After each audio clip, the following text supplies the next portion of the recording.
Welcome to the Designing Hollywood podcast in association with the John Campea Show. I am your host, Robert Meyer Burnett. The Designing Hollywood podcast show is dedicated to all things movies, the movie industry, and its talented professionals. Thank you for tuning in to the Designing Hollywood podcast, brought to you by Universal's costume department, the best in the world. Today's guest is a 3-time Emmy-nominated costume designer with a diverse roster of film and TV credits. Most recently, she is on location in New Orleans, designing for A24's Prime Time, starring Robert Pattinson.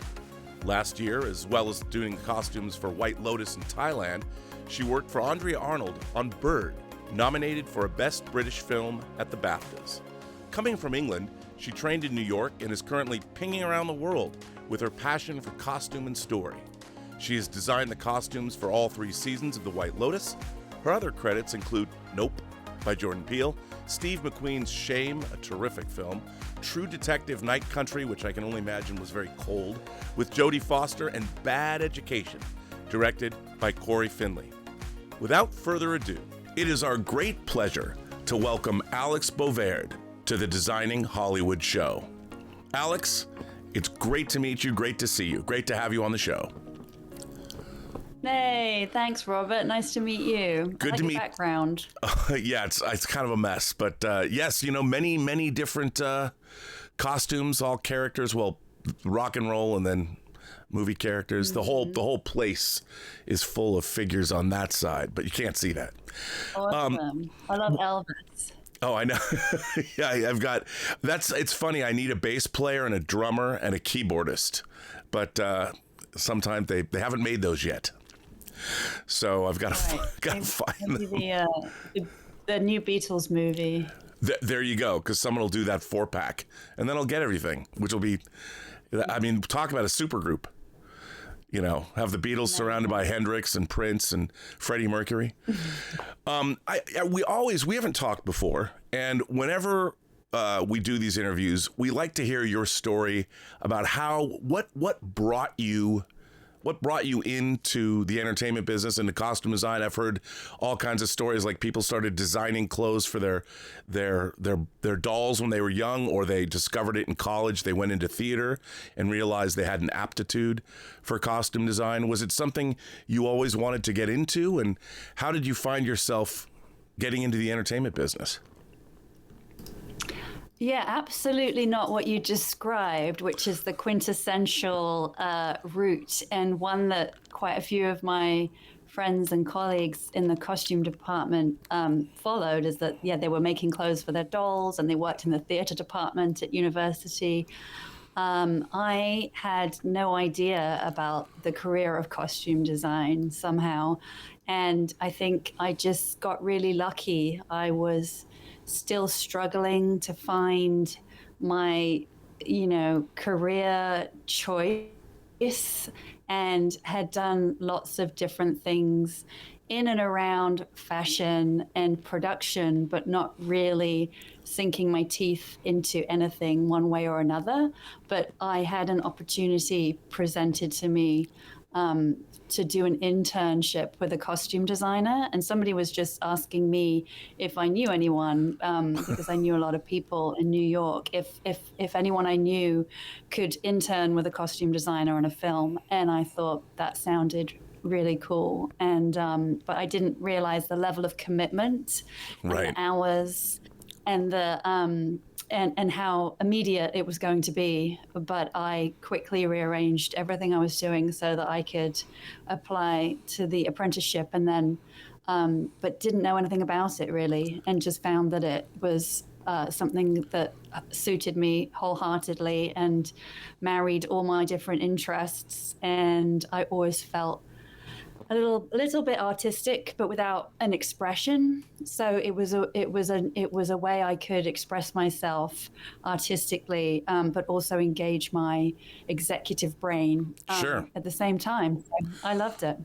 What was it like? I mean, did you work on a film or a television show, a music video shoot? What was that first job like? And what was most surprising for you working on it?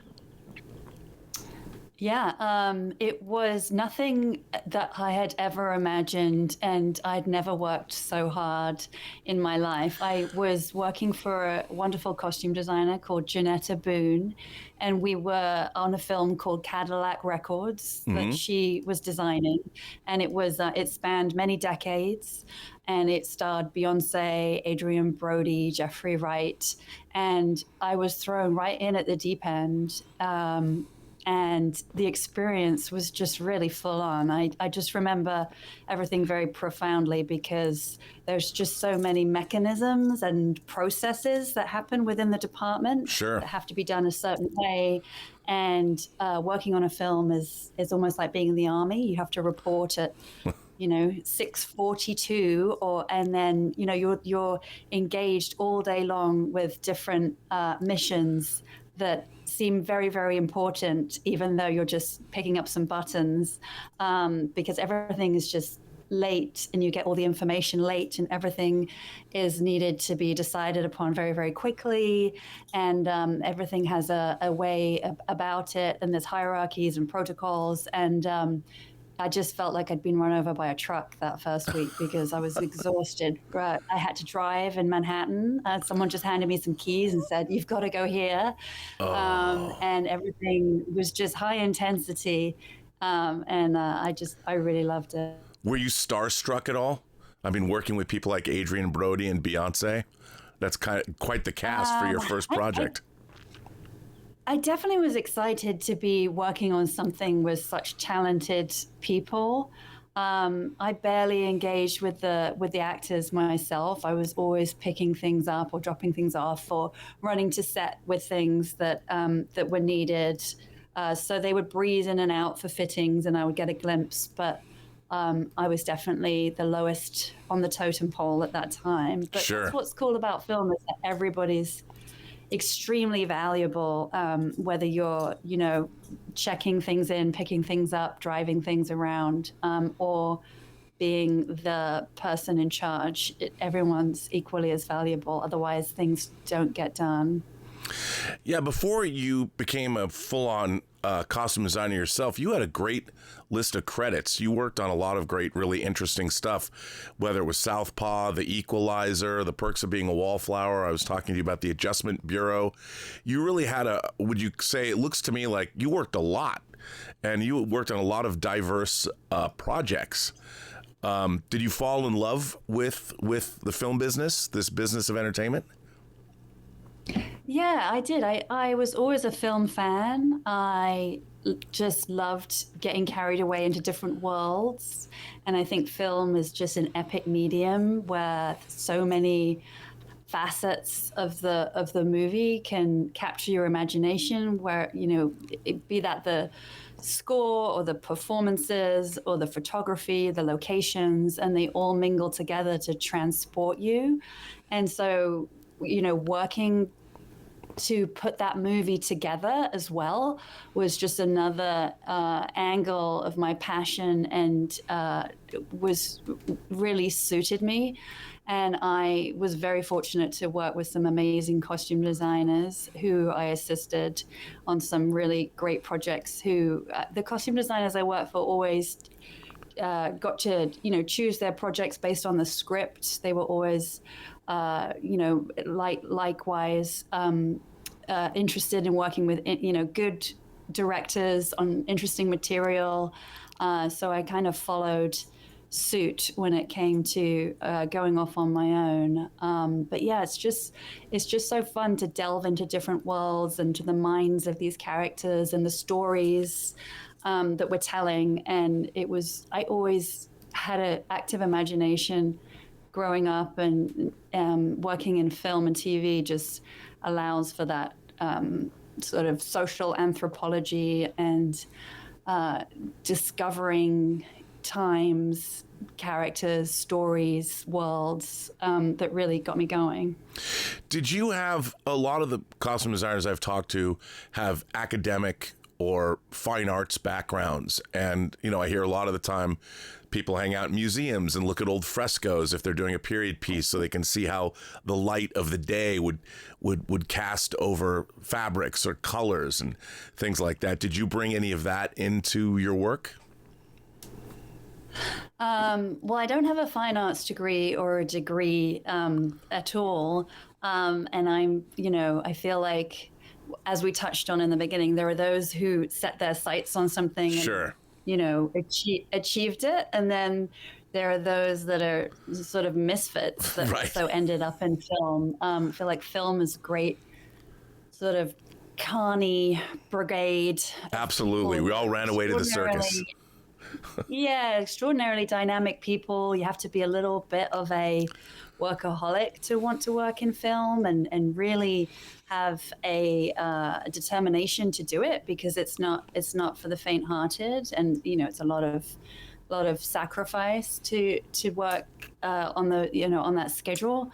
But no, I was just really always captivated by other worlds and creating characters, and I loved reading and history, and I would say all that interested me was put together perfectly in working in film, but I never studied it because I just didn't have the wherewithal or the gumption to really know where I was going. Sure. Just my personal story. So it just sort of happened upon me at a time where I was a little bit frustrated with myself because I couldn't quite figure out what I wanted to do. So luckily for me, something came knocking on the door, and I went, perfect. This is it. Thank you. Well, I love that. I mean, the everyone's journey into film is so different, and I love that it was something you might not have been expecting to do, but you jump right in, because people don't understand how interdisciplinary, when you're on set, jobs can be. And there's so many different things that you're learning, especially if you're in the costume department. It's almost like I started as a PA working in the prop department and working in the art department. And I was like, well, what do I do? And I found out pretty much everything.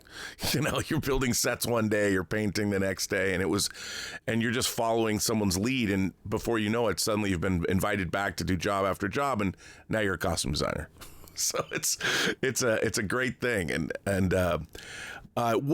as you started to work on film and you started to watch the process of the designers that you worked for, did you sort of start to formulate, like, obviously as you worked your way up, eventually you were going to become the costume designer, you were going to start calling your own shots, but did you start to formulate a methodology for yourself? And like, did you start with the scripts? Did you start with the talent? Where did you begin? Where did you see your process developing as a designer? Well, yeah, it usually starts with the scripts. And when you start a job, you've already interviewed for it and presented some of your ideas based on the script that you were sent. So they really hire you based on your initial presentation of what you might want to do or how you would approach designing the characters. And so when you get going, you've already studied the script a little bit and had a sort of overarching idea, and then you jump in and get to work and I always take meetings with the production designer and cinematographer because they got on the ground first, so I can catch up to as much character information as they've gotten, so that we're all at the same, all on the same page. And then yeah, there's not a lot of time for, it's really starting hard and fast. And I just, if it's contemporary, try and do as much research about the places and the types of people that are in the script, and start to catalog images and research based on everything I'm finding about that world. What I love, the stuff that you've been working on over the last couple of years, I would call them sort of Zeitgeist, talked about shows and movies. I mean, you worked on Nope for Jordan Peele, the last season of True Detective, which got a lot of great notice, and what an interesting season. And then, of course, 3 seasons of The White Lotus, which is one of probably the most talked about streaming shows that exists, and a lot of fun stuff that you've worked on. But The White Lotus, I've just got to ask, I mean, first of all, who doesn't love that show? And I love the whole format and the fact that it's an anthology series, really. Sure, you have some recurring characters, but you're traveling around the world. We gotta know about how did you get involved in The White Lotus? I mean, did you meet Mike White? How did that all come about?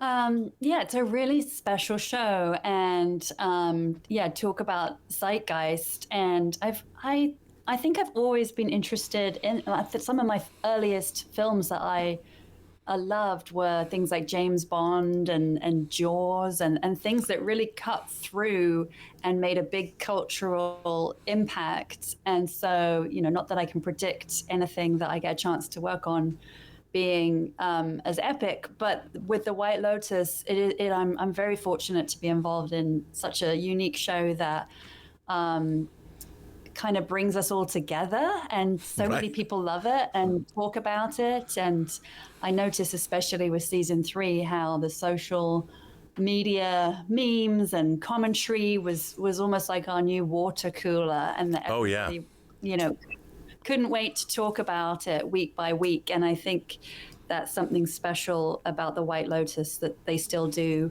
1 episode per week. So, it lasts a couple of months, people talking about it instead of it dropping all at once. And to answer the question about getting involved, I'd worked with Mike White previously on a film that we shot in Montreal called Brad's Status, that is with Ben Stiller, and similarly has brilliant commentary on human relationships, and also status and wealth, and one's position in life, and if you're okay with that. And we worked really well together, and I was just super lucky that when The White Lotus came up, I was the last person that he enjoyed working with, probably, and gave me a call. And it was during the pandemic, when things were just opening back up again, and they proposed to go into this hotel, which was completely shut down, and bubble up so that we couldn't leave the hotel, do the testing and all that stuff that we were doing, and shoot it almost like a play. We had extras that were embedded with us as well. They came for 6 weeks, and we all stayed in this hotel together. And so all the scenes with the crowd are done in those 6 weeks. And then we had a couple more after that. And we got out of the hotel towards the very end and shot a few boat scenes and an airport and whatnot. But it was, just very, very fast and very precise, and was such a fantastically written, performed, shot. Like every aspect of that first season, I think is just really excellent, and just works on a lot of levels. So yeah, just really grateful that I was given the opportunity, and hope to exist in Mike White's universe for a few more seasons. Well, one of the things that I think is so great about your work in that show is the costumes have so much to do with defining the characters for the audience. Like when you see the characters come on screen, the way they're dressed and what they're wearing throughout the show is really, I think, integral to allowing the audience to discover who they are. I mean, it tells you something about them right when they come on the screen. When you first, did Mike White, when he called you, did he already have a script written? And did he work in tandem with you? And did you know who was going to be cast first? Like, how did you develop the characters along with him? And then I know you said you work with the production designer and the DP as well, but since Mike White had worked with you before, did he work with you to further develop the characters once he had them on the page to make them come to life? Yeah, I mean, they're so well written, and the dialogue and the characters are so sharply drawn. I think it makes it easier for me to try and underscore who they are with referencing of what they're wearing, which is what costume design is. You're allowing someone to see a little bit more of the character through their clothing choices, and you're imagining that they got themselves dressed, not a costume designer.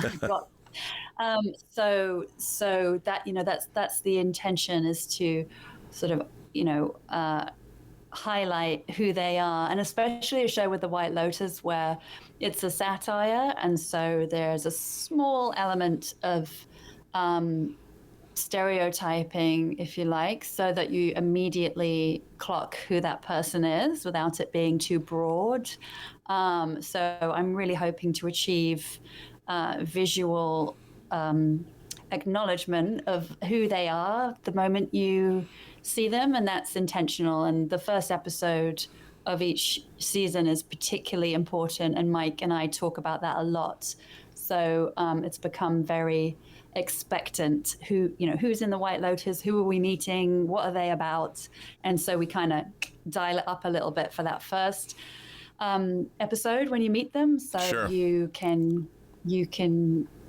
get to know them quickly and spend time with them in this hotel and know who they are. And Mike and I talk a lot, and share back and forth references and ideas. And by the third season, we have such a shorthand, and we know what this world is, that I'm again really fortunate that I have a bit more prep time in a way, because I'm not world building anymore. I know what the world is. I know what Mike wants, and I know what my brief is. And so I just get to kind of massage that and dial up the characters a little bit, and dial up the experience and the energy, so that it adds a little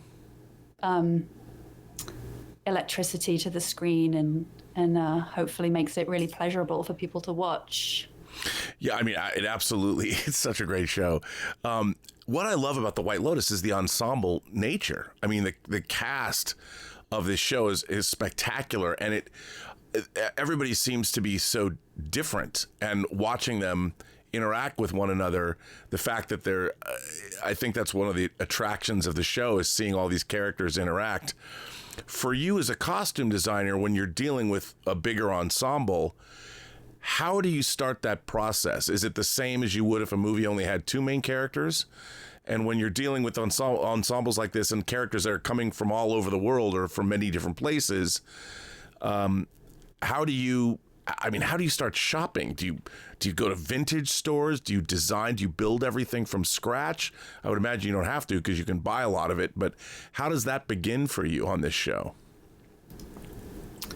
Well, I was taught by other costume designers. I watched them the world build with the shopping, and so with most film and television, you don't. There's not much time between getting the information of the cast, right, and going out to shop for them, fitting them, and then going on camera. That's extremely tight. And so earlier on in the preparation process, I saw other costume designers go out and world build. So just get things that they thought might be good for this character, that character, background, and just put together closets of white, in my case, White Lotus material. Sure. And then really get yourself, costume design for film and TV is all about the prep.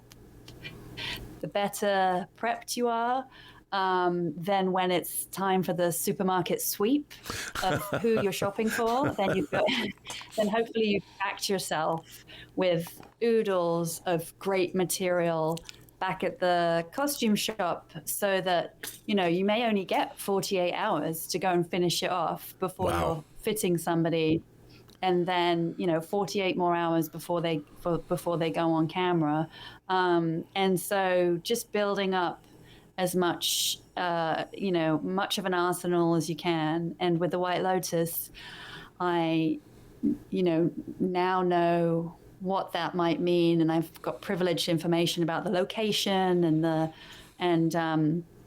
so I just, shop a lot, vintage, stuff from showrooms, little up and coming designers, stuff that I've found online, stuff that I found at the market, rental house shopping, outlet shopping, just keep going until I get the actors walking in. And then we're usually in a location where you can't really get much once you're there. Right. So we bring a lot with us, and then, have to doctor things up sometimes if we can adapt certain dresses that with such short amount of time between getting the body and it going to camera, there's very little we can do to make things right off the bat, because you need several fittings to get to the level of a beautiful designer dress. So there's mostly shopping and a little bit of dressmaking if we have the time. Sure. Now, how big on a show like this? How big is your crew? How many people are working for you? I would imagine, because it's the big cast. Is it a big crew? Do you have a big costume team? White Lotus 1 was 6 people because we weren't allowed to bring a full deck of costume staff because of the pandemic. It was sort of an experiment, and how many people could you possibly get away with? So we were all doing multiple roles on that, and then when we went to Italy, it was more. Thailand was a rather large crew. We had I would say 30 people in the department, mostly Thai, and then one of the Thai members of staff was fluent in English, so she had to do about 10 people's jobs because everything sort of went through Anna. So a lot was asked of her, and then we had a wonderful Thai crew who did all our alterations, and we made all our uniforms from scratch. Oh, wow. To kind of get a jump on this. Yeah. They don't really have catalogs in Thailand where you can pick things out of, for the way we would in America. So everything's bespoke when it comes to a uniform. Sure. Which was fun. What did you use for inspiration for those uniforms? Did you draw on something specific? Yeah, we just mooched around different Instagram sites and websites and went to some hotels. I stayed at a couple of nice hotels in Bangkok when I first got there, and took endless photos of what the staff were wearing, and I just remember getting the fabric was so much harder than I thought. So I was always asking the staff at the hotel in Bangkok to pose for me, and I would feel their shirts and try and figure out what was best, because it's linen look, but it's polyester basically, sure, so that they stay crispy. Not the most comfortable, but the heat just kind of sinks into you. Yes. You get used to it. So I always find real life, if you're trying to connect with people about real life, then the more real you can make the costumes, the better. I always connect with films that are this seem really realistic and authentic, rather than shopping in a way that isn't real. So yeah, lots of going up to people and asking them where they shop and asking if I can touch their fabrics. Who's this crazy British lady? Why does she want to take pictures of me? Yeah, it used to be easier to take surreptitious pictures of people before everyone had an iPhone. You could really kind of get away with a lot of we used to stake out on streets in Brooklyn and just take pictures of what people were wearing. But now people know when you're taking their picture, so you have to ask their permission, really. Right, but you've got that great, I'm working on the White Lotus. Who's not going to let you take their picture now? I mean, what a cool thing to be able to tell people. So when you yeah, it does open some doors. Yeah, how many multiples, especially like you said, you're in Thailand. people getting, I mean, the heat, the humidity. I mean, how many multiples you have to, I would imagine you have to have a lot of multiples, and you have to have a lot of things ready to go at a moment's notice, don't you? Yeah, usually there was, like you say, a lot of sweat involved when it's that humid and that hot, and we were always outside. When I got the job, I envisioned a lot of the restaurants being full of air conditioning. Yeah. So I actually had, jackets and things that people could wear, light sweaters and scarves and silk shawls. None of it was necessary because all the restaurants were outside. So even, at 2:00 in the morning, if you could go sleeveless, that would be the way to go. And then, our linens would get awfully crumpled and people would get really sweaty. They had these special T-shirts underneath to absorb the sweat. And depending on the actor, there'd be several shirts ready to go so that you could freshen them up. Or between takes, my amazing set team would take them off and refresh. Did you, I mean, the actors on all 3 seasons, I'm such a fan of the cast of this show. The show is so beautifully cast. Was it fun to work with all the different personalities? And did they bring those personalities did you work with actors to create their personas and the clothes that did you have a lot of interactivity with them in terms of the design and the look of their character? A little bit. The White Lotus is so, you're sort of shot out of a cannon when you arrive. Because it's in Thailand, the cast will get there maximum a week before shooting. Oh, wow. And okay. So, you do a fitting and then you have a follow-up and then they're on camera. So it's very, very fast. And that, we have, as soon as they're cast and I'm able to call them, I'll give them a ring. But, depending, Parker Posey was cast pretty early on and I was able to get to speak with her before I left the US. So she's someone that we spoke quite a bit and I was able to gather things that she wanted and, things that she was thinking. And we talked a lot about Victoria before I left.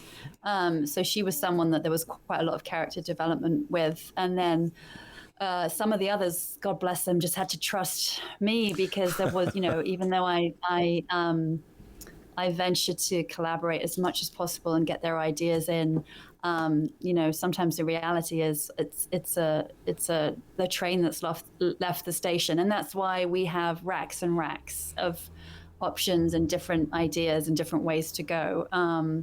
And I will always try and accommodate an actor with anything they say. If anything gets mentioned, I really want to find it. So it's always a collaboration between the actor, the director, and myself. But yeah, sometimes with the White Lotus, just the way it's shot and in such a far away land, we don't get the luxury of doing another pull at Saks or going to their usual favorites because we're so far away.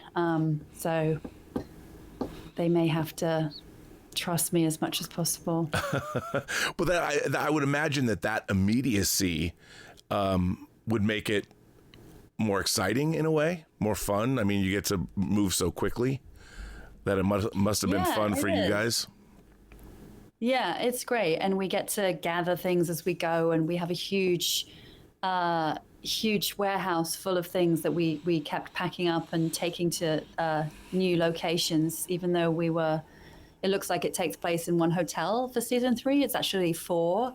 So we moved around quite a bit because COVID, everything was shut down. It was easy to take over a 5-star hotel. By now, the amount of money a hotel loses to let us come in and take over is considerable. So we have to do a little bit here, a little bit there. So the White Lotus Hotel in Series 3 is a conglomeration of 4 hotels. And then we moved to a lot of different locations beyond the hotel as well. So, and can't really remember. Oh yeah, you were asking if it was exciting and with less cooks in the kitchen, is it more invigorating? I mean, it is in a way, but there's a lot of pressure that comes with it. So, because it is in a bit of a pressure cooker. But we just, like I say, it's all in the preparation. So we just make sure we have lots and lots of good options that people hopefully can't resist. Did Mike White talk to you at all about different, I don't know, an underlying philosophy of each season?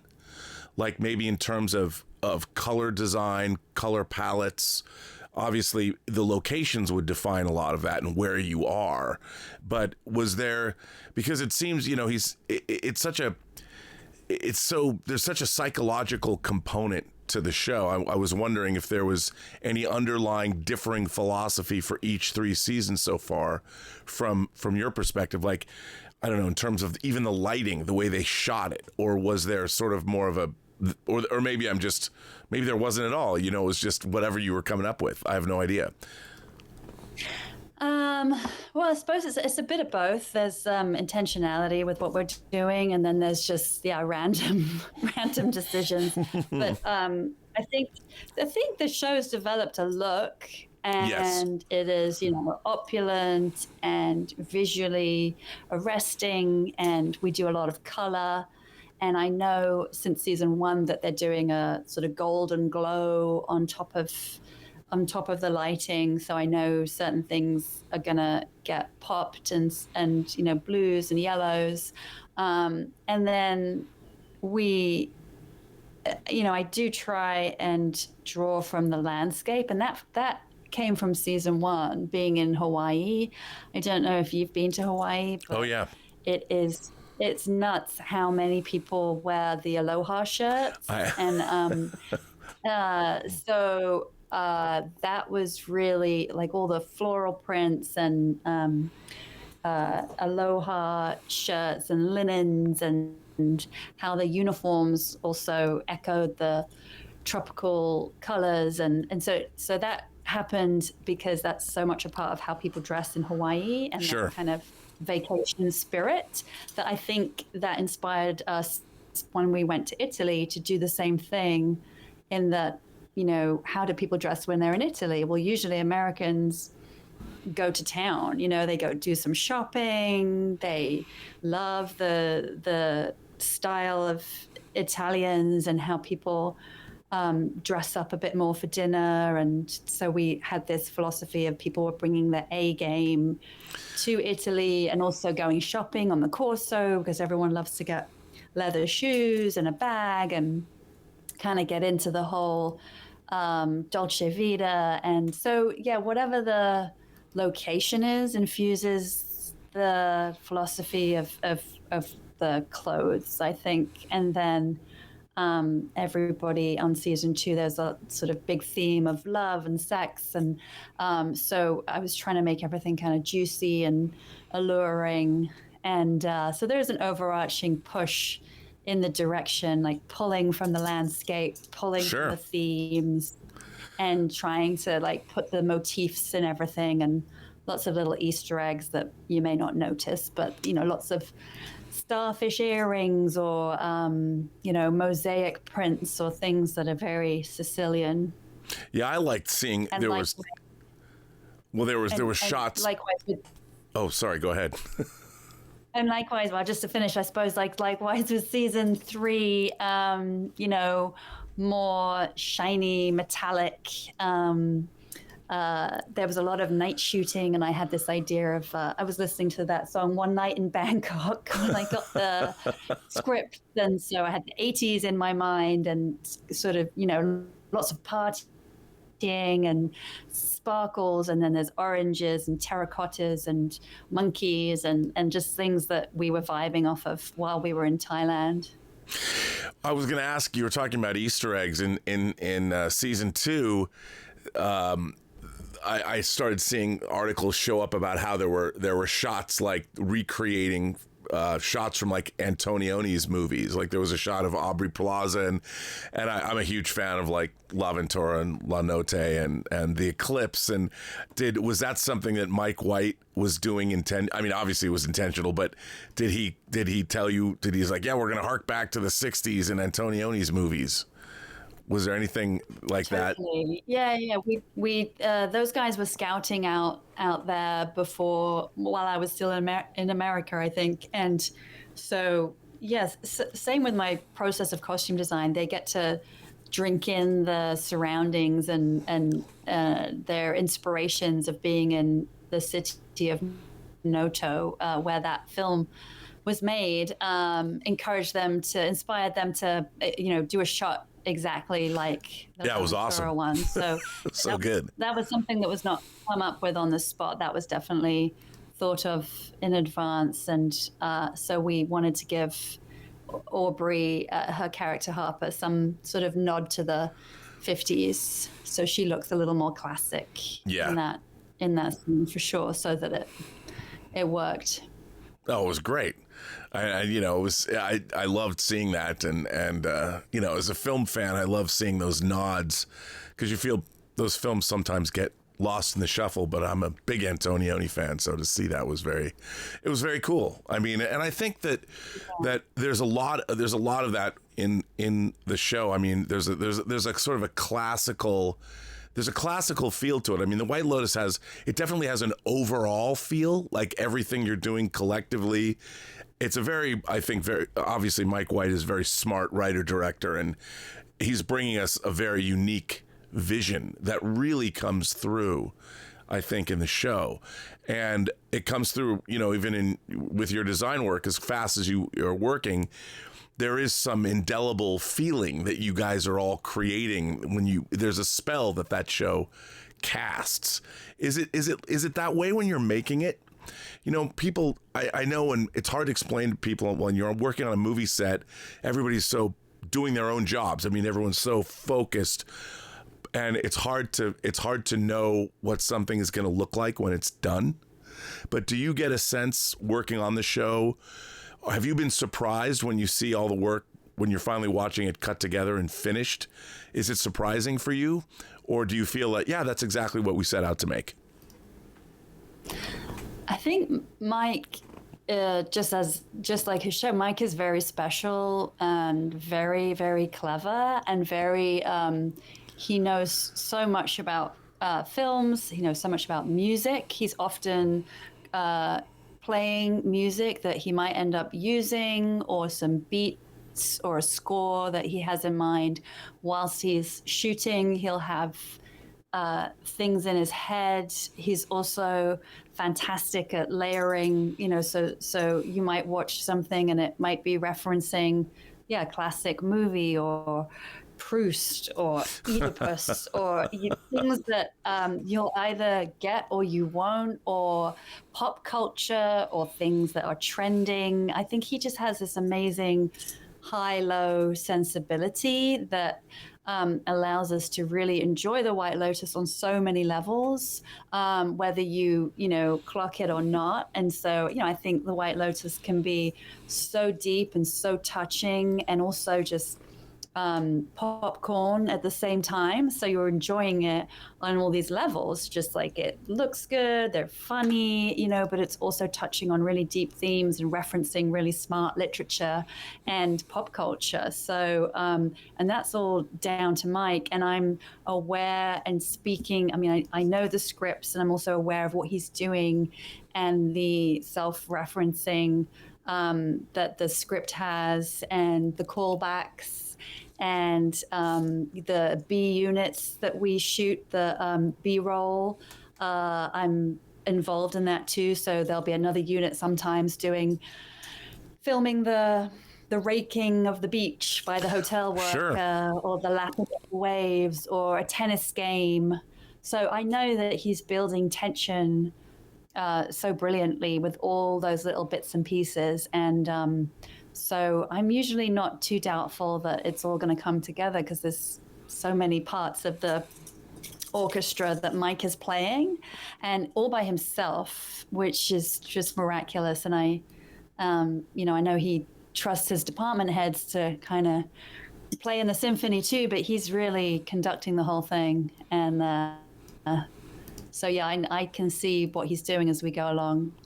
Well, it's great, because I think that the show, I think one of the appeals of it is I've always liked when I'm watching something that has a real sense of authorship. You feel that the creators behind it really knew what they were doing and have assembled a team, which obviously you're a part of and have been since the beginning, that really brings forth a vision. You know, so often you see like major studio productions. I feel that one of the things we've sort of lost is that the studios are making these big giant entertainments they tend to be so huge. I think that's one of you sort of lose the intent. And I think that's what great streaming shows have done, is they've sort of replaced what studio movies 30 or 40 years ago are, in that you have real visionaries behind them. I think the same is true of True Detective as well. The last season of True Detective, are you going to be working on the next season of True Detective as well? Because it's the same writer-director. I'm not sure. I know that they're not quite going into production yet, Right. so we'll just have to see. But I love Issa Lopez as the showrunner, and just the same as Mike White, these people are auteurs, and they get to author their series with the support of the studio, and I think that really works the best. As someone who's worked in film and TV since 2008, I can categorically say when it's left to, you know, singular brilliant people, it can really, you know, whether it is a success or a failure, it has like a singular vision, and the process is so much richer when it's just one person in charge, because Right. what happens when there's a lot is that it's not that there's too many cooks in the kitchen, because collaboration is fantastic for film, but they can get too deferential to each other. And so from a costume point of view, to give an example, you'll, you know, do a fitting, and then you know, this person may have a problem with this, and the other person may have an issue with that, and then yet another person doesn't like this color.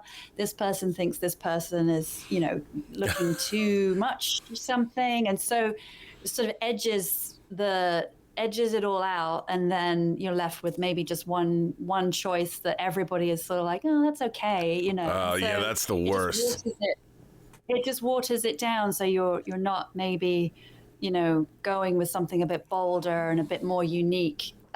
You're compromising so that everybody involved in the decision-making process feels comfortable, and then, in my opinion, you're left with a slightly, you know, weaker vision. So that's not to say that there's value in having collaboration. It's easier, and people are more apt to take chances and come up with something really different if there's less people, and more risk taking. Sure. Probably allows for something more unique.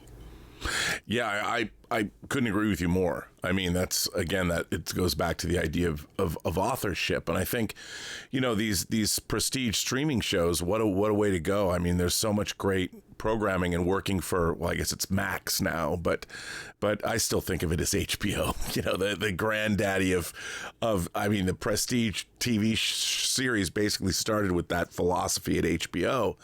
And seeing it, you know, carry through, and seeing other streamers, I mean, start to pick up on that. We're getting shows now all over the place. I mean, with something like a Severance over at Apple, or you'll see something Fallout at Amazon, and then of course the shows that Max is doing. And I think it's such a great time. It's such a vibrant time to work in streaming, to work in. I mean, I don't know if, you know, 30 years ago working in TV was anything like this, and the prestige shows that we're getting, I mean, that become these, you know, these phenomenon, these worldwide phenomenon. It's not just on American TV, which is so, your work's going around the world, which is so, it must be really gratifying to see that happen. So, yeah, it's cool. Yeah, I mean, I would ask you if you could, we always ask about if you had advice for people that wanted to get into the business. I mean, I know you kind of fell into it, then took the reins and made it happen for yourself. But is there any advice you could impart to the younger generation, maybe, who wants to follow in your footsteps?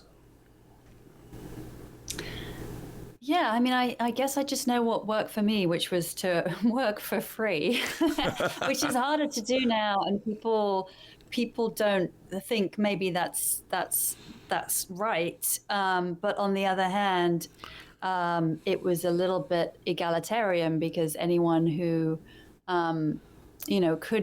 could offer themselves without any connections got the chance to be in the game. I mean, people argue that, you'd have to come from a certain amount of wealth in order to work for free. But I would argue that I was completely broke, but just had enough to make it work for 3 months. And then I really needed a job after that. And, I think I had like $3,000 in the bank when I did my apprenticeship. And it just allowed me to sort of be the glorious intern who was there for free. And so just sort of shone me in a good light.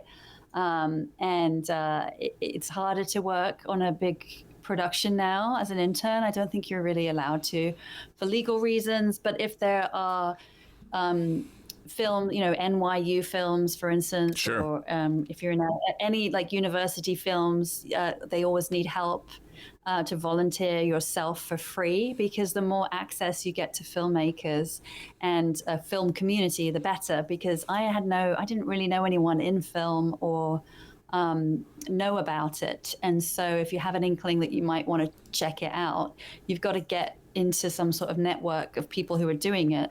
And the best way to introduce yourself to that community is to work amongst them.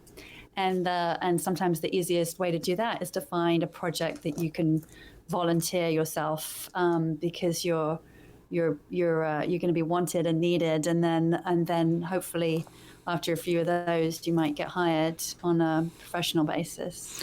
Yeah, that's the best. I think the best advice, because I've always told people that work begets work. You never know who you're going to work with on a student film. I mean, perfect example is like Ryan Coogler, and he has Sinners in the theater now, and a lot of the people that in his circle, they went to film school together. They started doing films, and you keep those people around you, because once you have a team, you don't have to. You have a shorthand that's invaluable that develops. Yeah. And I'm sure the same is true of working for Mike White and working with your White Lotus crew. Once people get to know each other, the different creativity, the creative energy, people, it's sort of in sync, and you can't. That's invaluable. It can be an intense environment, so you want to work with people who have good, moral character and are tenacious and loyal. And it's not like a 9-to-5 job where you go home, after 8 hours. You're working, at least 14 hours a day in the costume department, and everybody is integral and everybody needs to work to a high capacity. So it just can be. It can be a little sharp, but it can be a little edgy, and you want to work with well-rounded people, hardworking people. And my advice is to sort of, never say no, and just, people may disagree with me because, when I was an intern, if the costume designer was still in the office, I wasn't going to go home. I just thought, I'm working for free for 12 hours. I may as well work for free for, 14. But and I think if you just go the extra mile and make yourself indispensable, and nobody really wants to hear that you don't enjoy the grunt work. They want to imagine that you're loving the grunt work. So, and I think that's for good reason. You want people that are enthusiastic, and they're bringing that enthusiasm. I mean, and you never know. You stay those extra 2 hours. You never know when that costume designer is going to walk out and ask you a question or ask you to help or do something that benefits you in the long run. You just never know.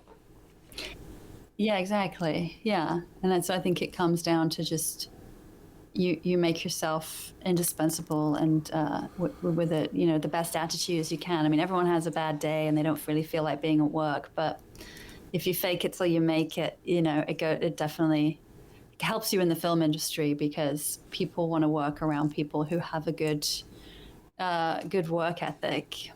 100%. So you've got a new film coming out that you worked on with Robert Pattinson. Do you have anything else that you can talk about? Anything coming up in the future that you're excited about? Maybe season 4 of White Lotus? Yeah, we'll see. I haven't heard anything concrete about that, but in the meantime, I'm working in Massachusetts for Apple on a TV show called Widow's Bay. That is really great. We just started shooting this week, so just keeping busy. You know, you never know what's coming around the corner with all the changes and all the uncertainties in the film business. Just taking work as it comes. Really, it's anything that comes my way that is, you know, good. I'm not being too thoughtful about it, just making sure I keep working for a while and working with some really great people and always learning something new, doing a period episode so that it's a contemporary show, but an entire episode takes place in the sort of time of the Puritans.